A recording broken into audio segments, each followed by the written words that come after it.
18h, le Club de la Bourse. Trois invités avec nous jusqu'à 18h pour parler du marché. Julien Nebenzal, à nos côtés ce soir, le président de Futur IM. Bonsoir et bienvenue Julien. Bonsoir Grégoire. Grégory Volokin nous accompagne ce soir en studio, le président de Mescard Financial Services. Bonsoir Grégory, merci d'être avec nous. Et Stanislas Bernard qui complète ce trio. Bonsoir et bienvenue Stanislas. Vous êtes le président de 21st Capital.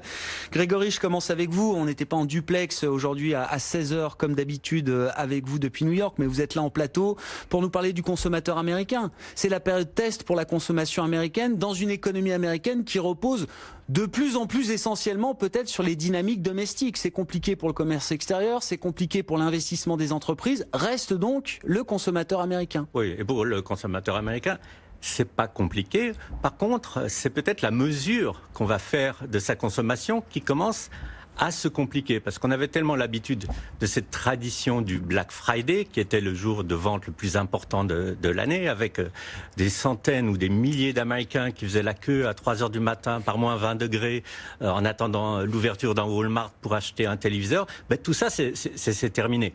Je voyais dans un quotidien aujourd'hui quelqu'un qui faisait la remarque qu'en fait, Black Friday, ça a commencé au mois de juillet avec Amazon Day. Oui. Alors, il y a, je dirais, ce changement de consommation, ce changement d'habitude et les chiffres de fréquentation des magasins et des ventes dans les magasins ne nous diront peut-être pas grand-chose. Il faudra regarder peut-être une période un peu plus longue. Et je dirais cette période plus longue, d'abord, c'est qu'après Black Friday, il y a Cyber Monday. Cyber Monday, puisque beaucoup de ventes se font de plus en plus sur Internet, cyber, comme son nom l'indique, c'est vraiment un des moteurs de la consommation. Rien de nouveau avec ça.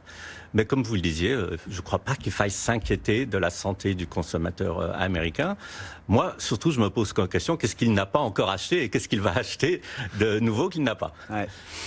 Est-ce que globalement, c'était le discours de Jérôme Powell en début de semaine, le patron de la Fed, qui affirme qu'il voit le verre plus qu'à moitié plein aujourd'hui et que ce verre d'ailleurs pourrait encore se remplir si tant est qu'on mette en place les bonnes politiques? Est-ce que vous iriez jusque-là dans l'évaluation que vous faites de l'économie américaine, qui a quand même décéléré d'une année sur l'autre? Alors quand il dit que le verre est plus qu'à moitié plein, c'est qu'on pouvait dire que le verre était à moitié plein quand justement la conjoncture ralentissait pendant l'été. Mais on voit quand même un redémarrage d'activité, vous l'avez vu avec les statistiques d'aujourd'hui, mais on l'a vu nettement, et on a tous ces espoirs qui sont en train de, espérons-le, devenir réalité d'un accord commercial avec la Chine. Donc pour Jérôme Powell, ça suffit pour lui dire que on est quand même dans une économie qui se porte bien, hein, 2,1% de croissance.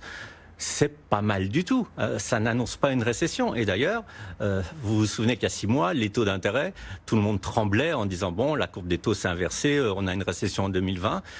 Quand est-ce que vous avez entendu le mot récession la dernière fois? Ouais. Moi, je l'entends plus. Il y a 2 mois, 3 mois, Ouais, c'est ça. Peut-être. Voilà. Ouais. Donc non, je pense que Powell dit ce que l'on ressent, c'est qu'en fait les choses vont bien, ça peut toujours aller mieux.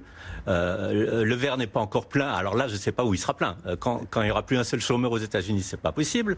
Peut-être quand les salaires augmenteront un peu plus vite, peut-être quand il y aura moins d'inégalités sociales, à ce moment-là, le verre sera plein. Mais en tout cas, on va plutôt en ce moment dans une bonne direction. Julien Nebenzal, à travers votre